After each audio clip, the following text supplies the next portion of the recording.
The world's first full-length novel shocked the world, unraveling the ultimate romance drama from 1,000 years ago, the Tale of Genji. Hello everyone.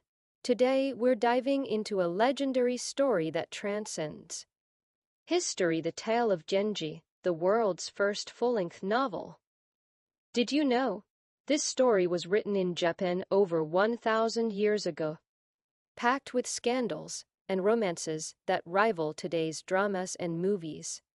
This epic tale continues to captivate audiences across centuries with its grand scale and incredible depth. In this video, we'll explore the story of love, betrayal, power, and desire set against the backdrop of the Heian period's aristocratic society. Once you learn about this story, you'll be pulled into the world of the Heian era. Let's time travel together and enjoy the hidden romantic drama of Japan's history. The world's first novel, The Astonishing Truth. It might be hard to believe, but the world's first full-length novel was born in Japan, long before Europe or America.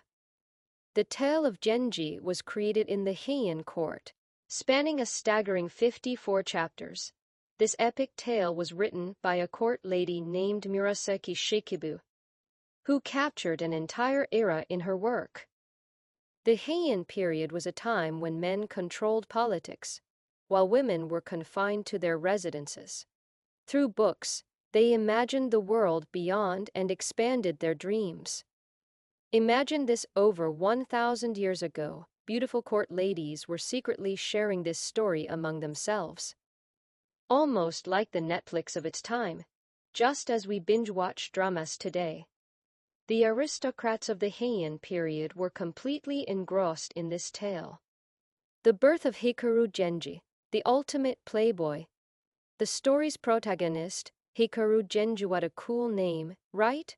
Despite being born as the emperor's son, he was stripped of his royal status due to political conflicts and given the surname Genji. But he didn't end up as a fallen aristocrat. His greatest weapon was his beauty and charm. Like an Asian James Bond, Genji mesmerized one woman after another. Visual suggestion recreates scenes of Genji meeting various women, showcasing his captivating smile, glamorous outfits, and the luxurious court life, highlighting the elegance of the nobility.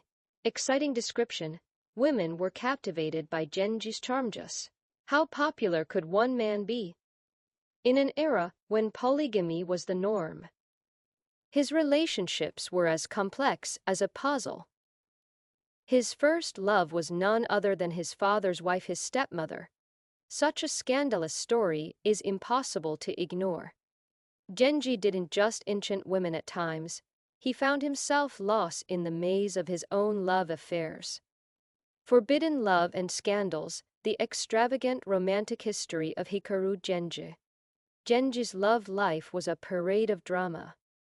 His first love, Lady Fujitsubo, was his father's wife in an absolutely forbidden romance. But that's not all. He also had on-night stands, secret affairs with women of different social standings, and countless other scandals. Among these, Genji not only found fleeting love, but also fathered a child with the emperor.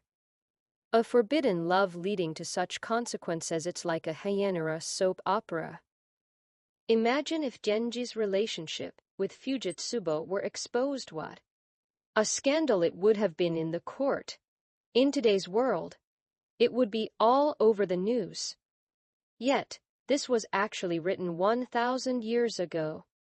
Murasaki Shikibu saw it all and immortalized the complex and realistic love affairs in her story. Rivals, women's battles, jealousy, and curse. Genji was surrounded not just by women who loved him, but also by rivals. His official wife, Lady Aoi, loved him, but struggled with his infidelity, stoking the flames of jealousy. The drama escalated with conflicts among the women close to Genji. And even a deadly curse, one woman's jealousy, led her to curse Aoi to death. Talk about a real-life Heian Death Note. Imagine your beloved's heart being stolen by another woman, and then facing a curse. It's a battle of love that's still a major theme in today's dramas. Murasaki Shikibu was truly ahead of her time, almost creating the original reality show 1,000 years ago. The genius of Murasaki Shikibu and the background of the tale. But Murasaki Shikibu, the woman behind this story, wasn't just a writer. She was a court lady who observed the inner workings of aristocratic society, a genius with keen insights. She wielded her knowledge and observational skills to depict the realistic love dynamics of a time when women had little freedom.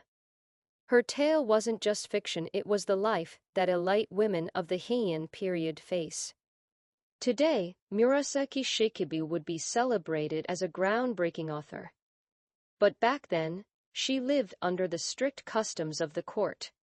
Without her work, the romantic dramas of 1,000 years ago wouldn't have been portrayed with such vivid realism. Through her, we get to experience the profound world she witnessed, Genji's struggles, and the next generation. In the latter half of the story, parts 2 and 3 delve into Genji's hidden struggles behind his glory, as well as the stories of the next generation following his death. Although Genji achieved many romances and successes, his life was filled with constant anxiety and setbacks. His relationship with his beloved Murasaki fell apart, and his marriage to the young third princess only further entangled his web of human relationships. Genji's experiences of hardship and failure cast a shadow over Part 3, which focuses on his son Koro. Born as Genji's child, Koro constantly questions his true lineage and feels tormented. Around him, new romantic dramas unfold, making the story even more complex. The new playboys Koro and Nayu's tales. After Genji's death, the third part centers on his son's stories, particularly Koro and Nayu. Koro, a handsome young man with a naturally pleasant fragrance, attracts women but remains lonely at heart. In contrast, Nayu is an assertive playboy, constantly competing with Koro in matters of love. Though they are rivals, both struggle with their own romantic troubles. Visual suggestion illustrate the rivalry and romantic entanglements between Koro and Nayu, highlighting their contrasting personalities. The visuals should convey the intensity of their emotions. Viewer hook. Koro and Nayu's contrasting lives resonate more deeply than any modern drama. Despite being a story from 1,000 years ago, its depiction of universal human emotions continues to move us today. Yukifune and the love triangle, the climax of the tale. The climax of the story features Yukifune, the woman caught between Koro and Nayu. Her presence brings new turmoil to the narrative as she wavers between the two men.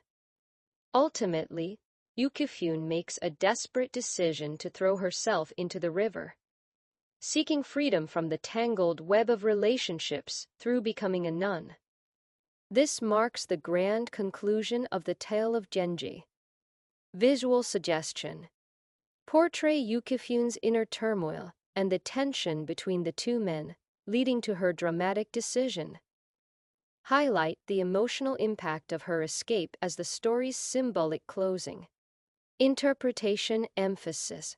Yukifune's suffering and choice encapsulate the complexity of the entire story. This episode beautifully depicts the intricacies of love and human relationships, offering profound insights even to us today. The modern relevance of the Tale of Genji. The Tale of Genji is not just classic literature. The emotions, romantic conflicts, and struggles for power depicted in it still resonate today. That's why it continues to inspire films, manga, and adaptations in the modern era. Murasaki Shikibu's portrayal of courtly life is remarkably relevant, echoing the dramas of our own times. Final message. If this piqued your interest, explore this tale through modern translations or visual adaptations. You'll experience the essence of the Heian era like never before. Viewer engagement and next episode preview. Did you feel the allure of the Tale of Genji? Share your thoughts and favorite characters in the comments. In our next video, we'll delve into the untold life of Murasaki Shikibu and the background behind her creation of this masterpiece. Don't forget to like and subscribe. See you next time. This translation captures the essence and enthusiasm of the original script, while making it engaging for an English-speaking audience. Ingi no pronto. Hello everyone. Today, I'm excited to introduce you to a legendary story that transcends history. The world's first novel. The Tale of Genji. Did you know this remarkable tale originated in Japan over 1,000 years ago? It's packed with scandals and romances that rival modern dramas and movies, with its grand scale and astonishing depth. This story has continued to captivate audiences across generations. In today's video, we'll dive into a world of love and betrayal, power and desire set in the noble society of the Heian period. Once you learn about this story, you'll surely find yourself immersed in the world of the Heian era. Let's take a time leap and enjoy the hidden love dramas of Japanese history together. The world's first novel, an astonishing fact. You might find it hard to believe, but the very first novel in the world was born in Japan. Long before Europe or America, the Tale of Genji emerged in the Heian court. This monumental tale spans an incredible 54 chapters. The author, Murasaki Shikibu, was a woman who served in the court, and through this work, she depicted an entire era. The Heian period was a time when men